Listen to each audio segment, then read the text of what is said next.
안녕하세요. 생생매거진 오늘 황진입니다. 일본 정부가 후쿠시마 원전 사고 후에 원전 안에 보관하고 있는 오염수를 올해 봄부터 바다로 내보내기로 했습니다. 일본 측은 이 물을 오염수가 아니라 처리수라고 부르고 있는데요. 그러니까 방사성 핵종을 제거했다는 거죠. 근데 문제는 이렇게 해도 방사성 물질은 여전히 남아있기 때문에 세계 여러 나라들이 강력하게 반발하고 있습니다.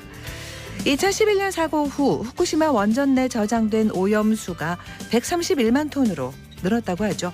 원전은 정지해도 핵연료에서 붕괴열이 계속 발생하기 때문에 이걸 냉각수로 식혀야 하고 오염수는 매일 불어나고 있는 거예요.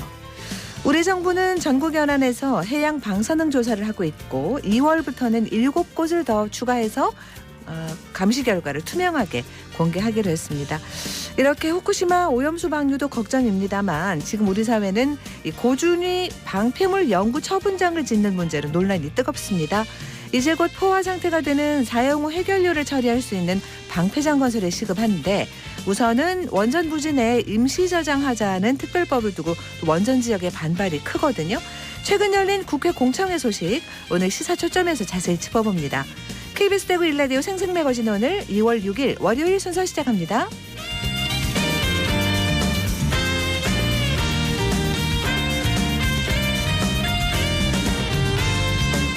생생매거진 오늘은 대구와 경북 지역민 모두가 함께하는 시사 정보 프로그램입니다. 오늘도 청취자 여러분 곁에 한 걸음 더 가까이 다가갑니다. 안동, 포항, 울릉 연결해서 날씨와 소식 전해드립니다.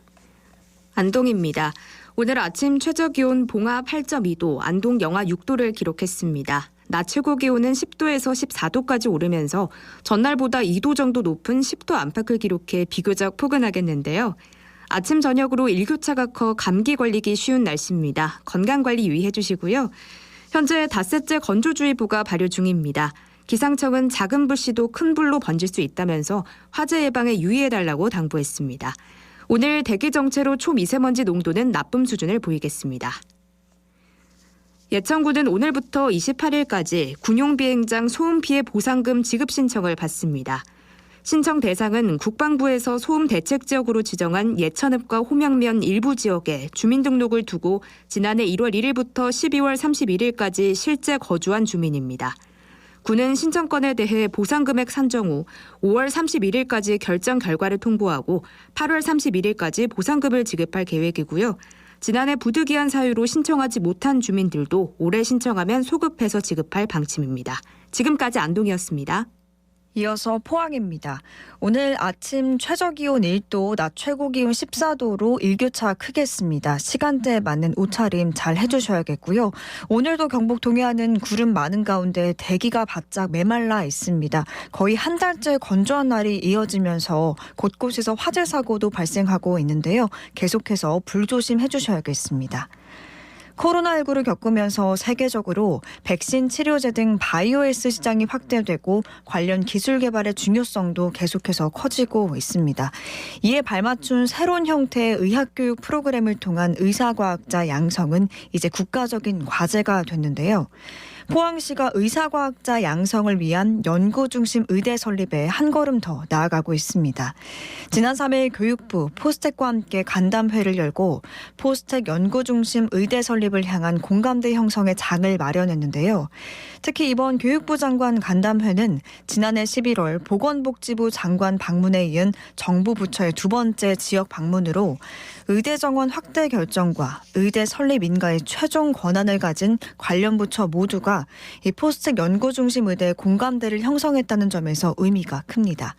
한편 포스텍 연구중심 의과대학은 세계 최초 공학 기반 일리노이 의대 커리큘럼을 도입해서 의과학 전문대학원 형태로 운영될 예정이고요.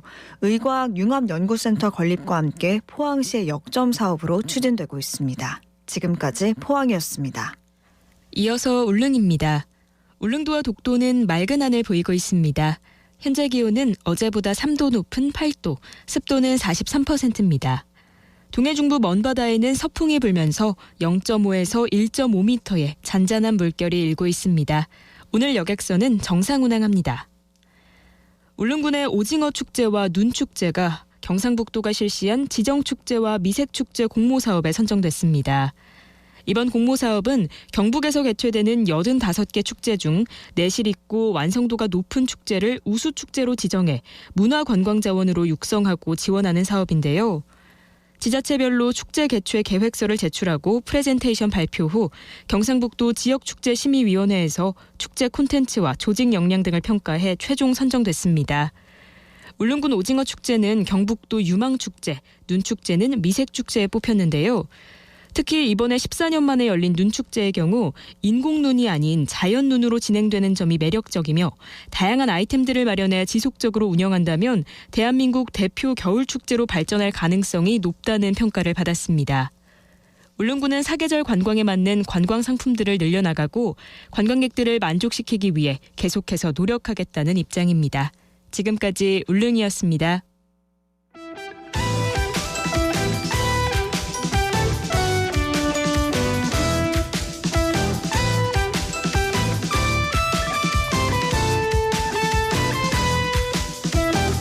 네, 오늘을 보는 키워드 뉴스 월요일에는 매일신문 차원영 기자와 함께합니다. 어서 오세요. 네, 안녕하십니까? 네, 첫 번째 키워드는요. 예, 한국형 제시카법입니다. 사람 이름이 들어가면 좀 슬픈 일이던데요. 네, 그렇죠. 네. 예, 얼마 전에 법무부가 고위험 성범죄자 주거지를 제한하는 한국형 제시카법을 도입하겠다 이렇게 밝혔는데요. 네.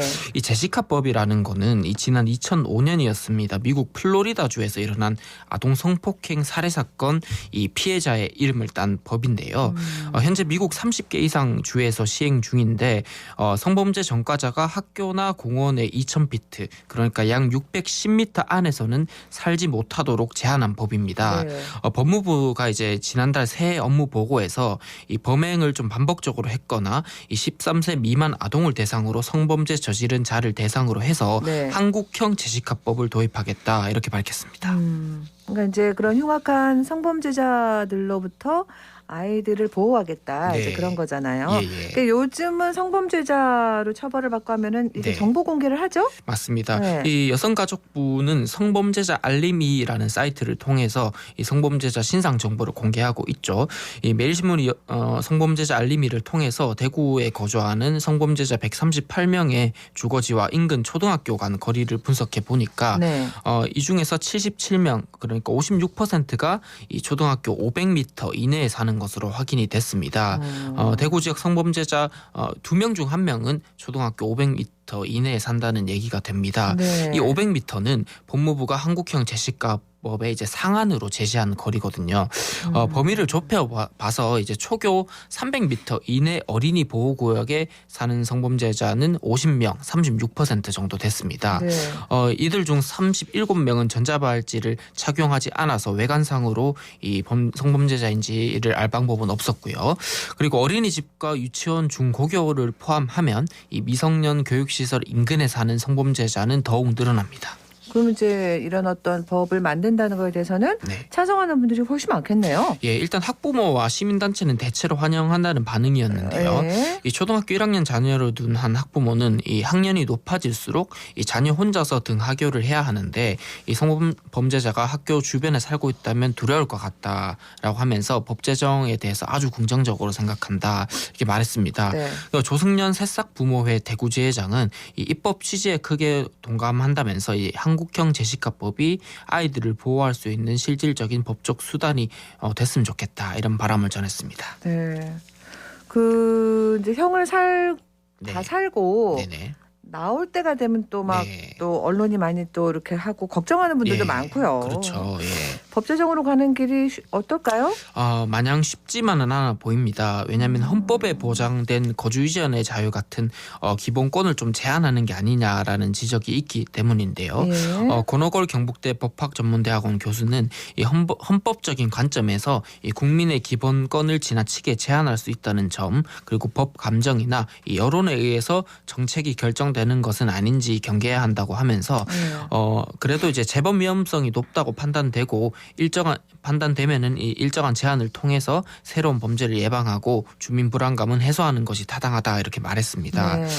또 거주지 제한과 함께 이 재범률을 낮추는 노력도 병행해야 된다라는 지적이 나왔는데 이 승재현 한국형사정책연구원 연구위원은 이 범죄자 교화와 관리를 담당하는 치료 시설을 좀 늘려서 재범률을 낮추는 노력이 동반돼야 효과가 있을 것이다 이렇게 그래요. 지적했습니다. 네, 알겠습니다. 다음 키워드는요? 예, 대구판 빌라왕입니다. 그런 일이 있었나 보네요, 지역에서도. 예, 맞습니다. 이 집을 팔아도 전세 보증금을 돌려주지 못하는 이른바 깡통 전세 피해가 대구에서도 속출하고 있다고 하는데요. 네. 이 남구 대명동하고 서구 내당동 등에 이 빌라 4채 이상을 보유한 집주인이 최근 잠적한 것으로 알려지면서 이 세입자들이 속을 태우고 있습니다.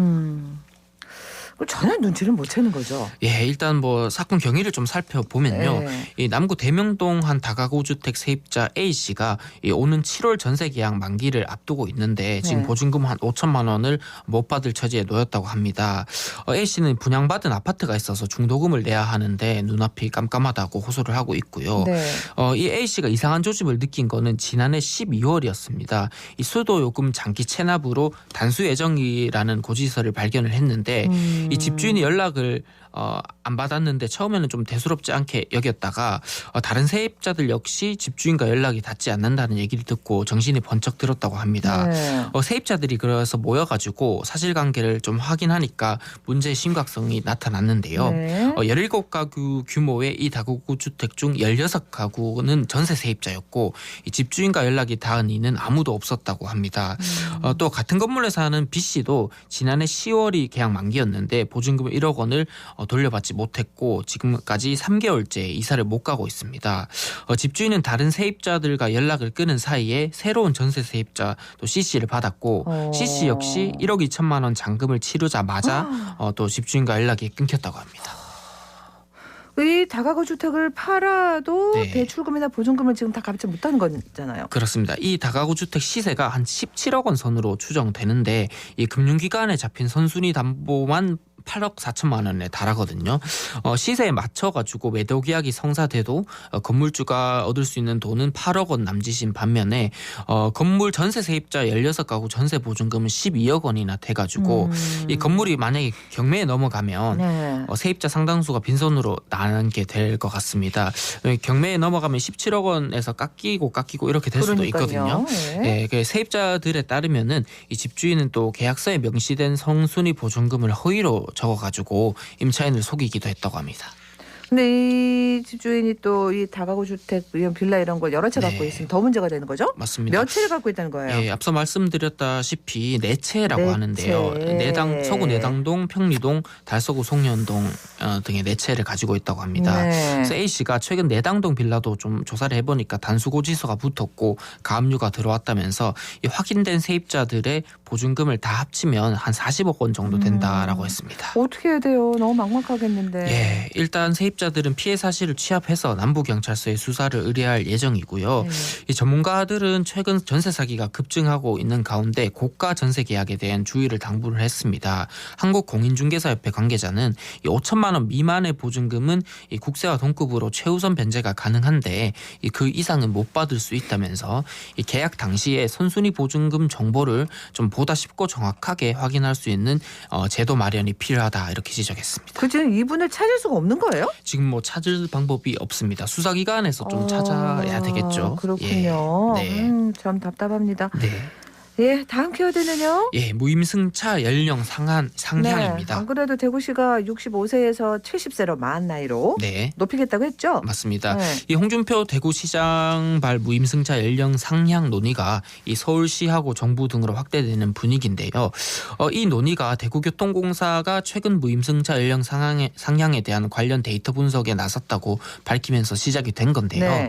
이 대구교통공사에 따르면은 최근 5년 동안 대구도시철도 무임승차 손실액이 2,571억 원으로 집계됐는데 네. 이 손실액 중에서 84%는 이 65세 이상 승객에 의한 무임승차 손실뿐이었습니다.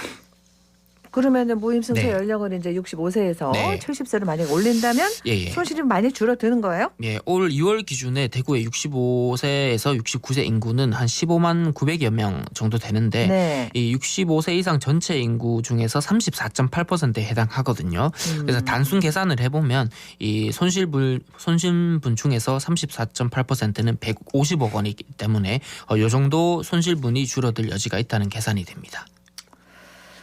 다른 지역들은 네. 볼까요? 대구시가 무임승차 연령에 불을 지피니까 서울시도 연령 기준 개편에 뛰어들었는데요. 오세훈 서울시장이 지난 3일 페이스북을 통해서 이 모든 가능성을 열어놓고 논의하겠다라고 했습니다. 오 시장은 이 교통요금 급등으로 서민들이 겪는 교통을 줄이기 위해서 이 기재부가 무임승차 손실 일부를 좀 지원해야 한다면서 이 시스템 개선을 제안을 했는데요. 이 무임승차 기준이 되는 65세가 정부가 노인복지법으로 정해뒀지만 실제 운영에 따른 적지 않은 지자체가 부담하는 구조다 보니까 좀 지자체 원성이 좀 최근에 높아지고 있습니다. 그래요. 네. 뭐 정부나 정치권 분위기는 어떻습니까? 예, 주호영 국민의힘 원내대표도 이 무임승차 연령을 올리는 문제라든지 뭐 적자를 어떻게 분배할 것이냐 이런 문제를 정부와 논의하겠다라고 했는데요. 이 적자에 대한 부담을 중앙 정부와 해당 지자체가 어떤 방식으로 좀 나눌 건지 수십 년 전에 정해진 노인 65세 기준이 현재 맞는지 이런 문제를 포함해서 종합적으로 다뤄야 한다라고 말했습니다. 알겠습니다. 네. 다음 키워드는요? 예, 대구 1호 동물 화장장입니다. 예. 이게 네. 서구 얘기죠? 예, 예. 이게 법적 다툼이 있었는데 대법원까지 갔고 예. 뭐 판결이 나왔나 보죠? 예, 요 판결을 굉장히 관심이 많이 받았는데요. 예. 대법원은 지난 2일이었죠. 동물 화장장 사업자가 대구 서구청을 상대로 제기한 이 건축 허가 신청 불허가 처분 취소 소송 상고를 기각을 했습니다. 그래서 이제 대구 최초의 동물 화장장 건립은 서구에는 무산이 됐고요.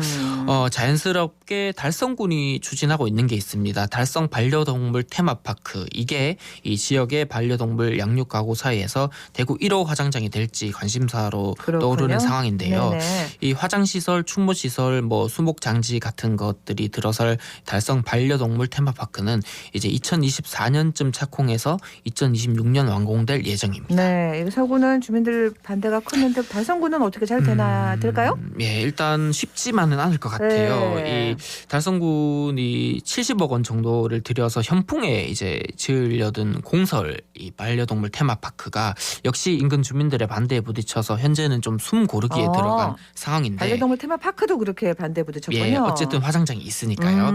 예, 그래서 달성군이 사업 추진을 잠시 멈추고 주민 설득을 예. 우선하는 방향으로 좀 틀었습니다. 그래서 최재현 달성 군수도 지금도 사설 동물 화장장 사업자들이 건축 허가 신청을 계속하고 있다면서 서구 같은 경우에는 법원이 행정기관 손을 좀 들어줬는데 앞으로 법적 판단이 어떻게 달라질지 알 수 네네. 없다고 했습니다.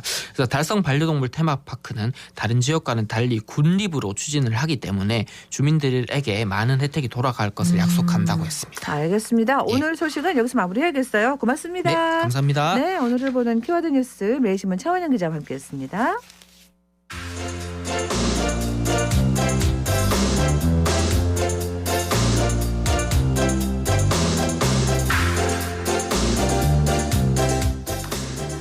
중국 근대골목 하면은 참 많은 분들이 투어를 하시고 정말 대구에 이 옛 정서가 많이 담겨 있는 곳이죠. 여기 투어하는 프로그램들이 낮에 되게 많이 있는데 밤에도 즐길 수 있는 프로그램이 있다고 우리 서유리 리포터가 취재를 해왔습니다. 어서 오세요. 네, 안녕하세요. 이름이 뭐예요? 네, 근대골목 밤마실 투어인데요. 이 중국 고유의 문화유산을 색다른 매력으로 보여주자라고 해서 만든 프로그램입니다. 네. 네, 영남대로에서 시작해서 이상화 서상동 고택을 둘러보고 또 계산성당과 3일 만세운동길, 청라언덕의 선교사 주택도 도보로 이동하면서 볼 수 있습니다. 네. 해설사의 설명, 달등 만들기와 탁본 체험이 이뤄진 현장 소리 들어보고요. 중구청 관광진흥과 김나경 주무관 이야기 이어서 들어봅니다. 달등 어떻게 만드는 거예요? 우리 친구가 바라는 꿈이라든가 올 한 해 소망 같은 것들을 글로 한번 꾸며보고요. 그림을 좀 더 넣어서 예쁘게 채색하시면 됩니다. 자, 여러분 여기가 바로 그 유명한 청라언덕입니다. 주변을 잘 살펴보시면 선교사님들이 과거에 살았던 집을 볼 수가 있는데요. 고향 생각이 났겠죠. 그래서 선교사님들께서는 집 주변에 담쟁이 풀을 이렇게 많이 심었다고 합니다. 저 청자가 푸를 청자고 라가 바로 그 담쟁이 라자라는 곳입니다. 선생님 좀 전에 체험하신 대만 관광객분은 좀 어떤 거 탁본하신 거예요? 그분은요, 민족 저항 시인인 이상화 선생님을 탁본을 했어요. 너무 좋아하셨어요. 이 프로그램은 2022년 4월부터 시작해서 12월까지 정기투어 신청 개개한해 76번 운영해 4,737명이 참여했고요. 하루 평균 62명 정도 투어를 참여했습니다. 특히 어린아이들 가족 단위 참여와 연인끼리 참여율이 높습니다. 달등 그리기 체험과 연인들끼리 와서 데이트를 하듯이 구경도 하고 체험도 하고 아주 만족해하는 것 같습니다. 밤마실 투어는 매주 금토 7시에 진행하며 동절기는 6시 반에 시작합니다. 밤마실 투어 많이 참여해주세요. 네, 그러니까 청라언덕의 뜻이 뭔지 무슨 뜻인지도 또 알기도 되고, 네, 그 노래 아시죠? 네. 유리 씨도. 네, 봄의 교양하기, 교양하기. 그죠? 네. 맞습니다. 네, 이 대구가 고향인 박태준 작곡가의 동무생각에도 저희가 좀 전에 부른 이 청라언덕 맞아요. 관련된 단어가 등장하는데요. 네. 이 곡은 박태준 씨가 좋아했던 신명학교의 여학생을 생각하며 만든 곡이라고 합니다. 그렇군요. 정말 사랑꾼이 아닐 수 없다. 그렇습니다. 네, 그런 생각이 들었는데요. 네. 투어를 하면서 동성로의 유래에 대해서도 또 들을 수가 있었습니다. 옛날에 대구를 둘러싸던 4개의 성이 해체되면서 북쪽 성이 있던 곳은 북성로, 동쪽 성이 있던 곳은 동성로, 이런 식으로 이름이 붙여진 거라고 하는데요. 밤마실 투어를 함께한 이정국 골목문화 해설사에게 자세한 얘기 들어봅니다.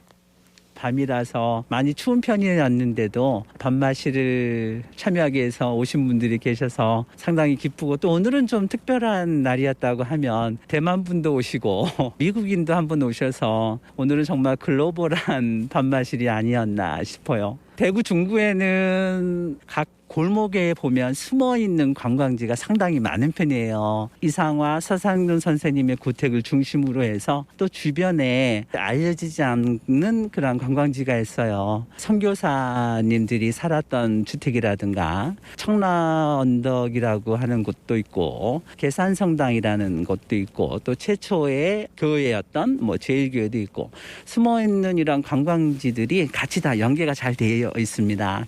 이동성도 편하고 관심을 주기에 충분하다 싶었기에 이곳을 밤마실의 주무대로 삼지 않았나 싶어요.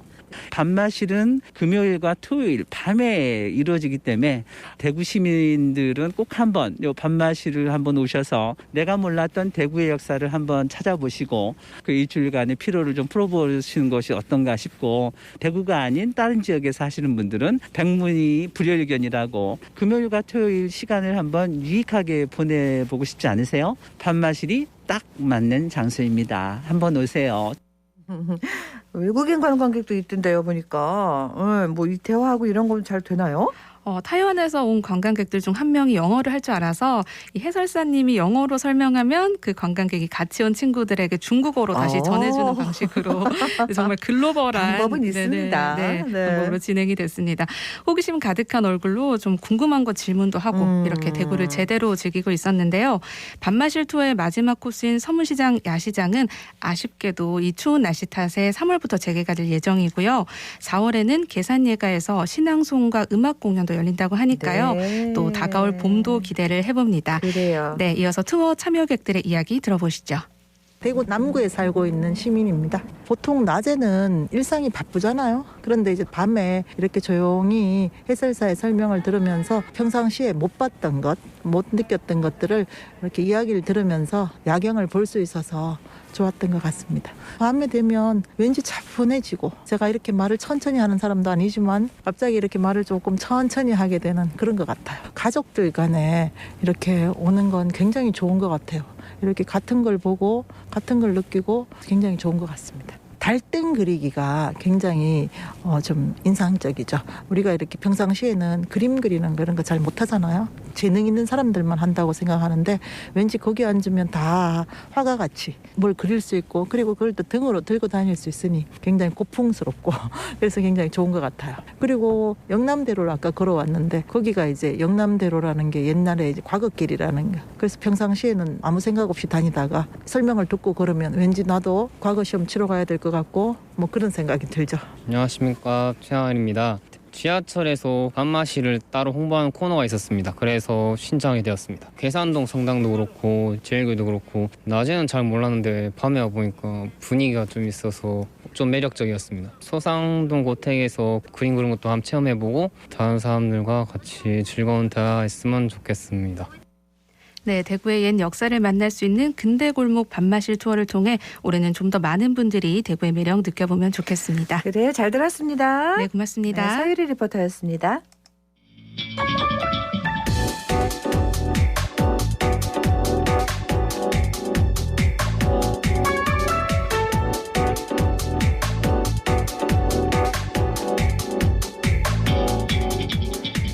묻고 듣고 생각과 마음을 나누는 방송. 지금 여러분께서는 대구 경북을 보고 듣는 생생 매거진 오늘을 함께하고 계십니다.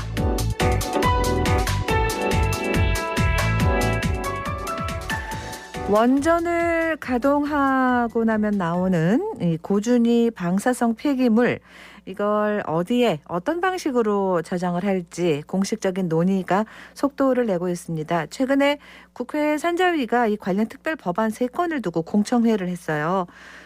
사용 후 해결료 문제, 또 원전 보유 지역이 걱정하는 문제들 오늘 한번 얘기를 나눠볼게요. 원자력 안전과 미래 이정윤 대표와 함께합니다. 안녕하세요.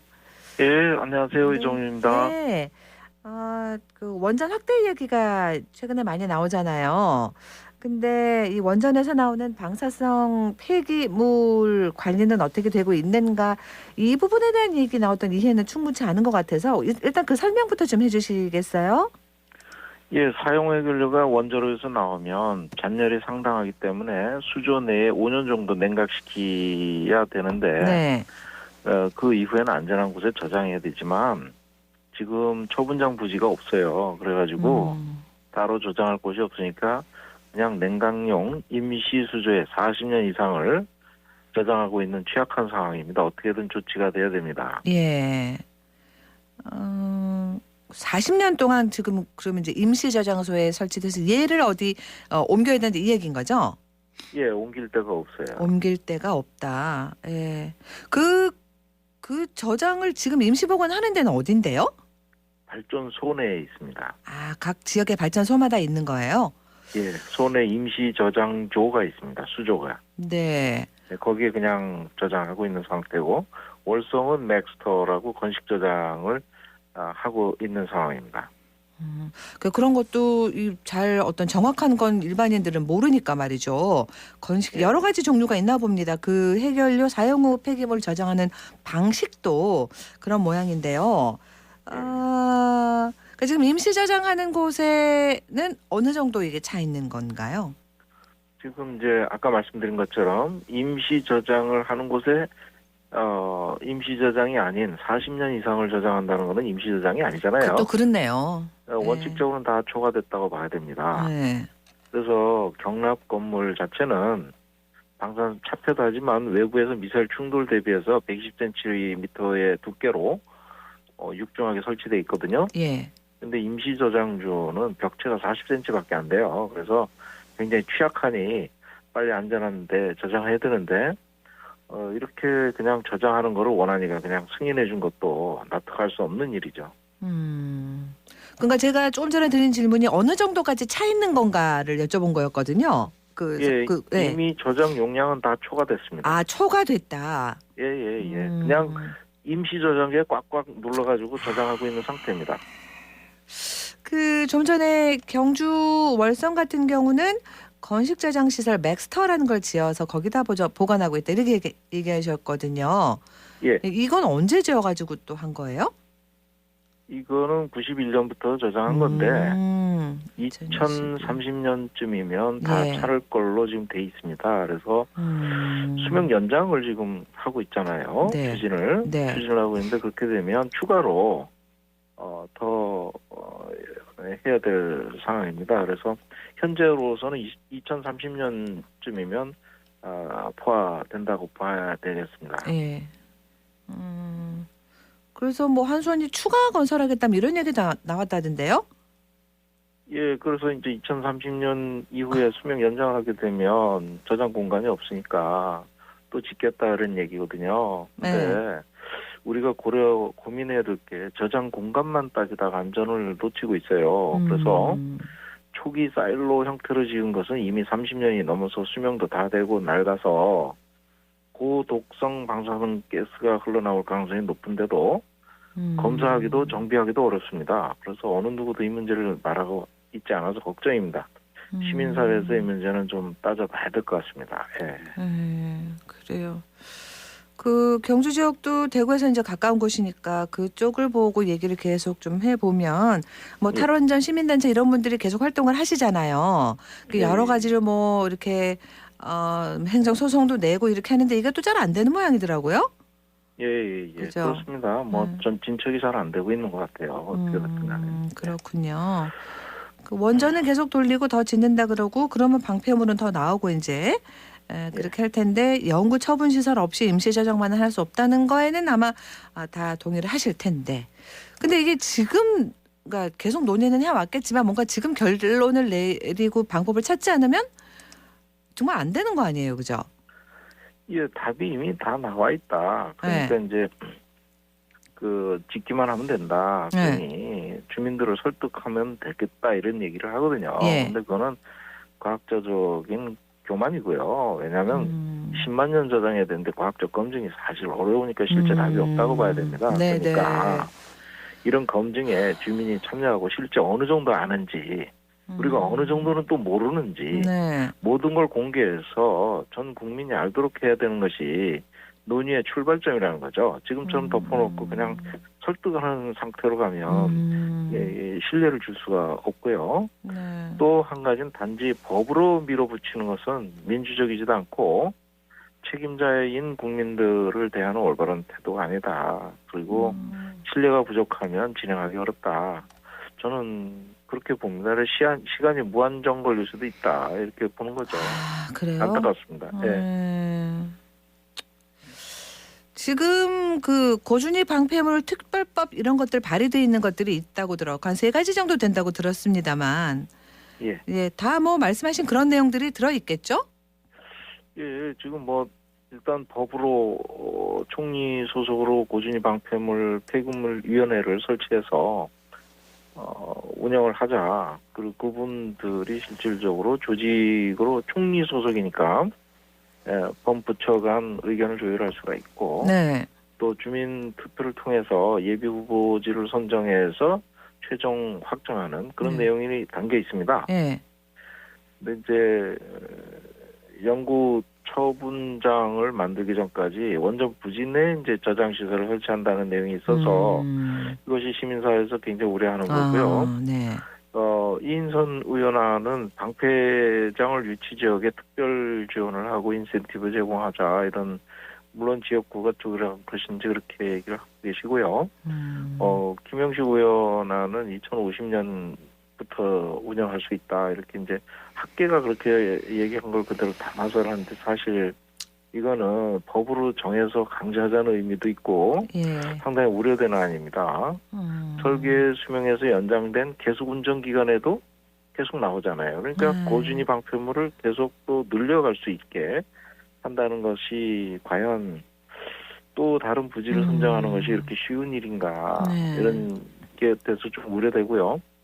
김성환 의원 같은 경우는 설계 수명 기간에 발생한 고준위 폐기물을 저장하고 다른 쪽으로 옮길 수 없게 해서 일단 공간을 한정하자 이런 의견이 담겨 있습니다. 뭐 특별법이 필요하다. 정치권에서도 뭐 마음은 같은데 방법이 다르다라는 얘기고 공청회도 쭉 하는데 여기서도 의견이 하나로 모아지진 않나 보네요. 사용 후 해결료, 즉 핵폐기물을 후대에 전가하는 윤리적이지 않다는 보편 타당한 가치가 있어요. 그건 네. 다들 공감하는 얘기이기 때문에 네. 신뢰를 전제로 이 점이 논의가 가능한 출발점이라고 생각합니다. 네. 항상 보면 이제 세부적인 사항이 문제인데요. 저장 공간이 고무줄이 아니잖아요. 그렇죠. 그렇기 때문에 저장 공간 한도를 인식하는 것이 굉장히 중요하고 안전한 처분장을 원한다면 그거를 위해서 가동을 포기할 수도 있지 않느냐. 옛날에 이제 노무현 대통령이 하신 말씀이 있습니다. 국민이 원하지 않으면 안 하겠다. 이런 얘기를 한번 하신 적이 있거든요. 그래서 국민이 모든 거버넌스를 지고 가기 때문에 또 그걸 존중을 해야 된다고 생각합니다. 네. 지금 이 대표님 쭉 말씀을 들어보면 그 말씀하시는 이 모습이 그려지고 너무 걱정을 하다. 예, 예, 그런 느낌을 받아서 오히려 더 마음이 좀 아프네요. 예, 이게 지금 간단한 문제가 아닙니다. 사실. 그러니까요. 뭐 한두 가지 얘기하고 뭘 법 만들어 갖고 되는 게 아니다라는. 그럼요. 예. 법으로 사용 해결료를 처분할 수 있다면 지금 당장 만들어 처분하면 되죠. 맞습니다. 근데 이제 또 원전 있는 지역에 계신 분들 걱정할 수밖에 없잖아요. 그러면 원전 부지 안에다가 저장 시설을 또 둬? 이거는 또 강력하게 반대를 할 거 아닙니까? 예, 중간 저장 시설 부지가 이제 그 손에다가 저장하자 이런 얘기인데 설치하자. 네. 그게 영구 저장 부지로 될 수도 있다. 이런 의심을 강력하게 가질 수 있는 건 자연스러운 일이죠. 그러니까 뭐 만나서 뭘 얘기하고 좀 그런 과정은 있었어요? 주민들하고? 그럼요. 예. 주민들하고도 이제 얘기를 많이 하고요.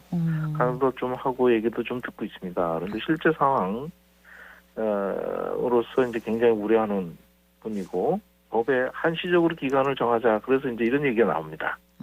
예, 중간 저장 부지를 한시적으로 뭐 30년만 또는 60년만 이렇게 저장하겠다. 이런 걸 법으로 정하자 이런 얘기가 있는데 가동 의지를 갖고 있는데 한시 저장하자고 법에 정하는 것이 무슨 설득력이 있겠습니까?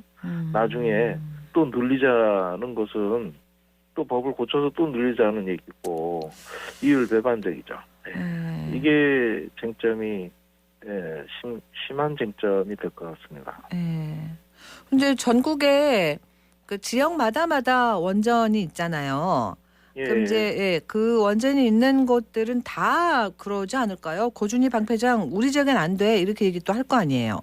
예, 최적의 부지가 나왔다고 해도 지역 주민이 반대하면 할 수가 없는 것입니다.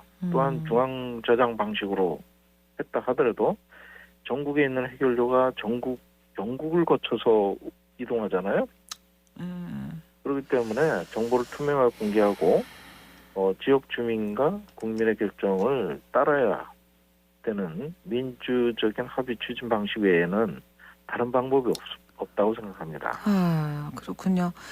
이제 2월 임시국회에 이 고준희 방패장 특별법이 올라갈까요? 그것도 지켜보는 분들 많으실 텐데. 글쎄 이 특별법에 뭐 이런 건 꼭 담아야 한다. 글쎄 강조하는 점이 있을까요? 이 질문도 참 공허하다고 느껴지네요. 결국은 핵 문제는 시민이 피해자고 만약에 사고 일어났을 때 감당해야 될 문제이기 때문에 충분한 정보 공개, 즉 아는 정보와 모르는 정보까지 모두 다 공개하고 진실한 소통만이 해결의 단초입니다. 뭘 숨기고 이렇게 얘기하려는 건 안 되고요. 또 모든 결정은 결국은 국민이 결정하는 일이기 때문에 지역 주민과 거버넌스가 법이나 정부 사업자에 있지 않고 시민한테 있다는 것을 명심해야 된다는 거죠. 늘 처음부터 지금 계속 그 얘기를 하셨습니다. 네, 그렇기 때문에 민주주의 절차를 바탕으로 국민적인 합의 추진을 법 정신에 담아서 추진한다는 것이 가장 중요하다고 생각합니다. 알겠습니다. 오늘 일단 여기서 마무리를 하고요.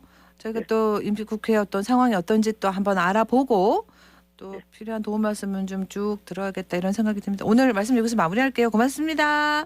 예, 감사합니다. 네, 원자력 안전과 미래 이정윤 대표와 얘기 나눴습니다.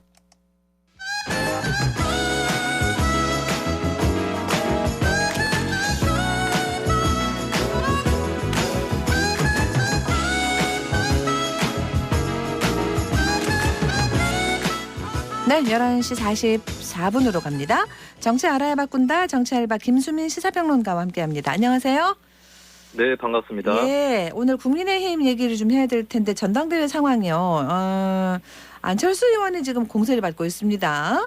친윤계 인사들의 공격에 이어서 대통령실까지 직접 나섰는데 어떻게 봐야 될까요? 네, 이 와중에 김기현 의원 후원회장이고 윤석열 대통령 멘토로 알려져 있죠. 심평 변호사는 안철수가 당대표 되면 윤석열 대통령 탈당할 것이다라는 말까지 했습니다. 네네. 이것은 윤 대통령을 지지한다면 절대 안철수 의원을 지지하지 말라는 메시지로 읽힐 수 있는 굉장히 좀 극단적 상황까지 가 있는 게 아닌가라고 보여지는 부분이고요.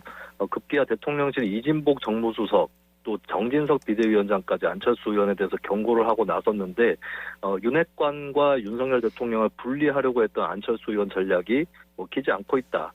라고 봐야 될 것 같고 더 이상 안철수 의원은 윤심 논란을 거론하지 않는 쪽으로 전략을 잡은 것 같고 오늘 하루는 또 일정이 없다라고 해서 눈길을 모으고 있습니다.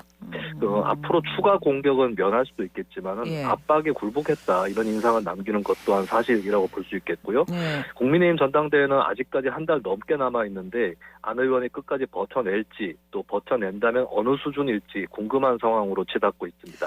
최근에 여론조사 쭉 한 걸 보면은 안철수 의원이 강세거든요.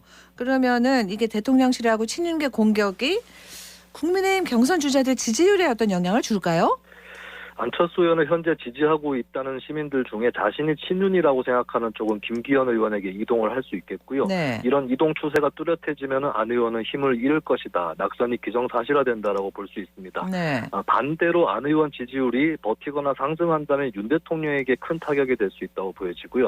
현재 지지율이 정체 또는 조금 하락하는 추세였는데 정권에 타격이 될 수 있다라고 하는 부분입니다. 네. 다만 현재 기세로 봐서 대통령실과 친윤이 물러서는 모습을 보여줄 가능성은 그런 경우에도 낮다고 볼 수 있겠고요.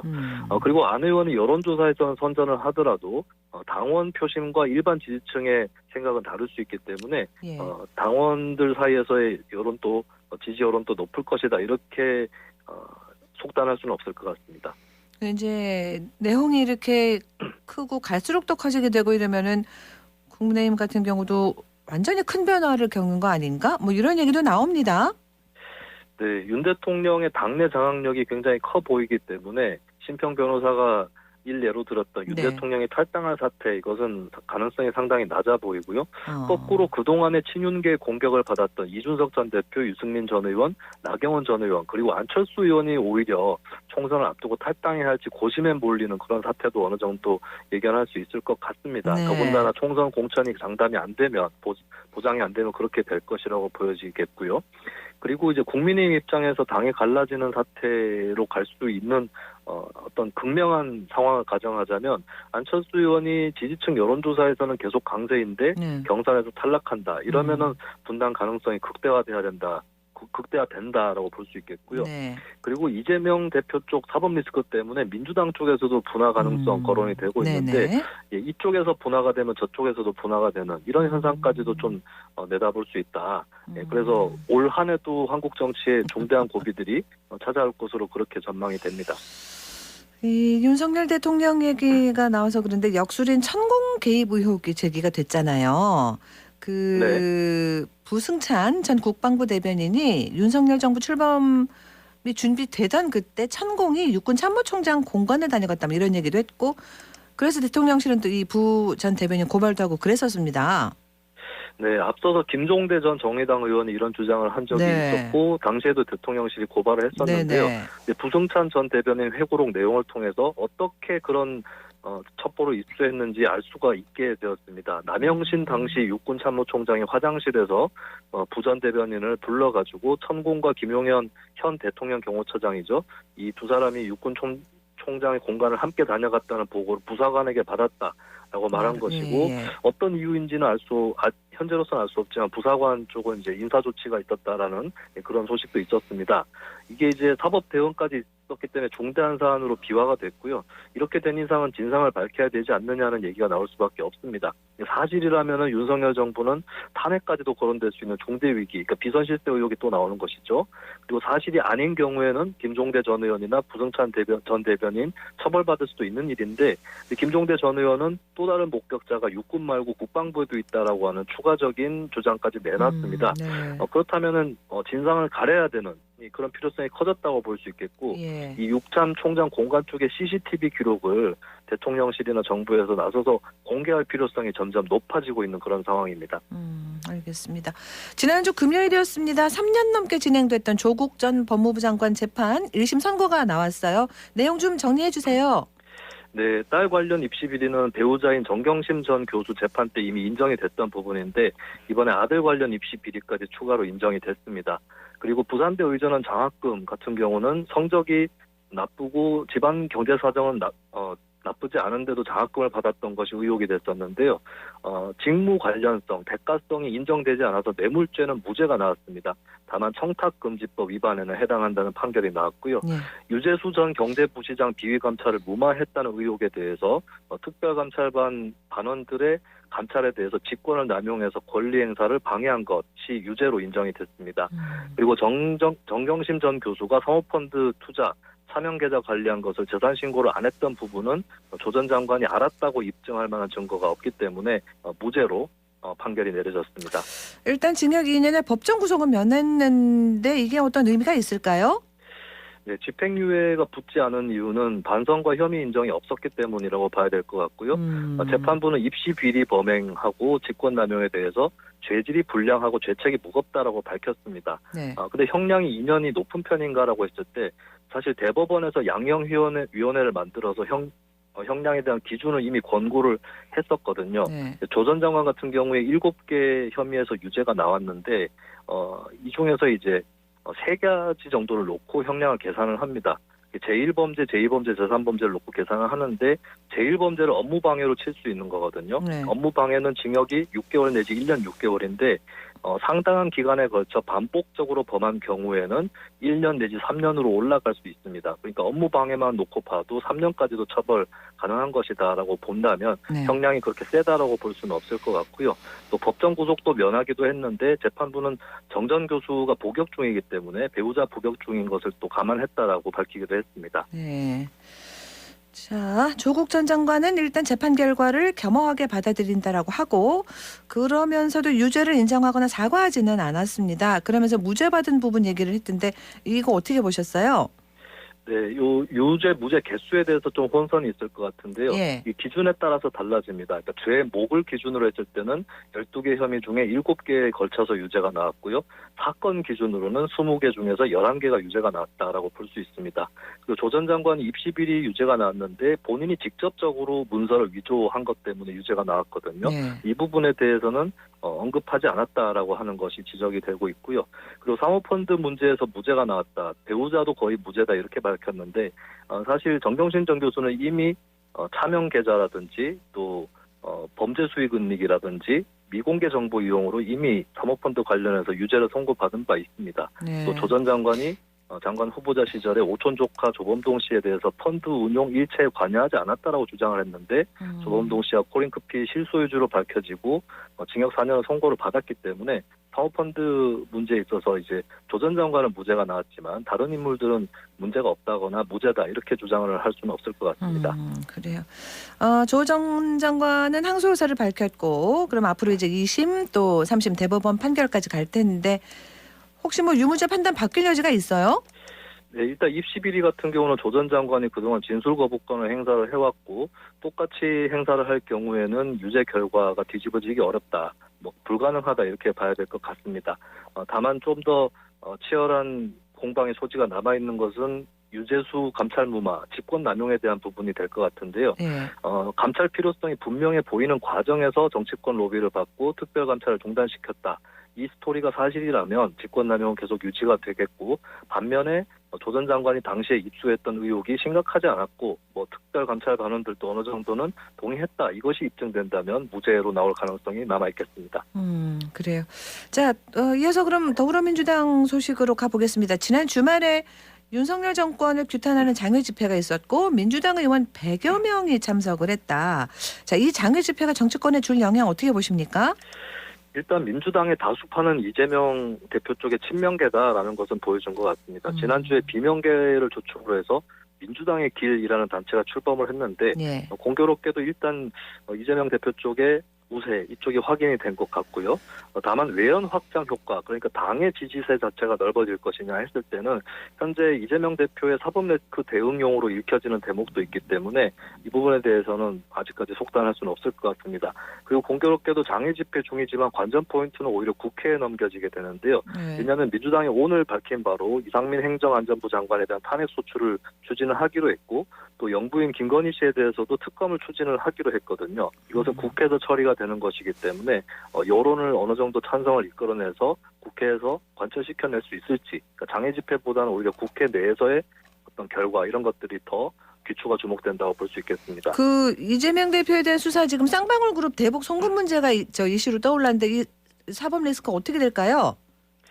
네, 김성태 쌍방울 대표가 처음에는 이재명 대표 모른다 주장을 했고 이 대표 쪽도 서로 모르는 사이라고 주장을 했는데 일단은 이제 김성태 대표 쪽에서는 뭐 조문 인사를 보낸다거나 통화를 한 적이 있다 이런 주장을 해서 충격파는 어느 정도 있는 상황입니다. 그리고 언론과 검찰에서는 대북 송금이 이 대표의 방북이나 대선 도전 또 이런 것들 때문에 이루어졌다 의혹을 갖고 있는데요. 민주당에서 반박하기로는 그 당시 2019년 시점은 이제 남북 관계가 경색될 때였다라고 하는 이런 부분이고 이것이 어느 정도는 일리가 있기 때문에 대북 송금 목적을 규명하는 데는 어느 정도 좀 시간이 걸리지 않을까 이렇게 관측을 해보겠습니다. 알겠습니다. 오늘 여기서 마무리할게요. 고맙습니다. 예, 감사합니다. 네, 정찰박 김수민 시사평론가와 함께했습니다. 교통정보입니다. 서하나 리포터. 네, 먼저 시내도로 정보입니다. 작업 구간 있는데요. 현충로 현충삼거리, 남명삼거리 2차로에서 상하수도 보수작업 중에 있고요. 달서로 대구 비산동 우체국 북비산 내거리 1차로에서 도로공사 중에 있습니다. 큰골길 광덕시장 보성 총록아파트 1차로에서 울타리 보수작업 중에 있습니다. 지나실 때 유의해서 운전하셔야겠습니다. 달구벌대로 봉산 6거리에서 반월당 내거리 일대 양방향으로 막힘없이 지나실 수 있겠고요. 국채보상로 공평 내거리에서 중앙 내거리 역시 양방향으로 무리 없이 지나고 있습니다. 계속해서 고속도로 상황입니다. 경부고속도로 부산 방향 70물류 150.1km 갓길에서 화물차 고장 처리 중에 있습니다. 중부내륙고속도로 여주 방향으로 영산 부근 28km 1차로에 장애물 있으니 주의하셔야겠습니다. 지금까지 이 시각 교통정보였습니다. 대구시가 미세먼지를 줄이고 난방 효율을 높이는 가정용 전옥스 보일러 설치 지원 사업을 시작합니다. 오늘부터 구군 환경부서를 통해서 보조금 신청을 받는데요. 환경표지 인증을 받은 친환경 제품 500여 종 중에 하나 선택을 하면 일반 세대는 10만 원, 저소득층은 60만 원을 지원합니다. 올해 대구시 예산이 22억 원이라고 하는데요. 온라인으로도 접수할 수 있고 하니까 자세히 좀 알아보면 좋겠습니다. 2월 6일 월요일 생생매거진 오늘 여기까지입니다. 함께해 주신 여러분 고맙습니다.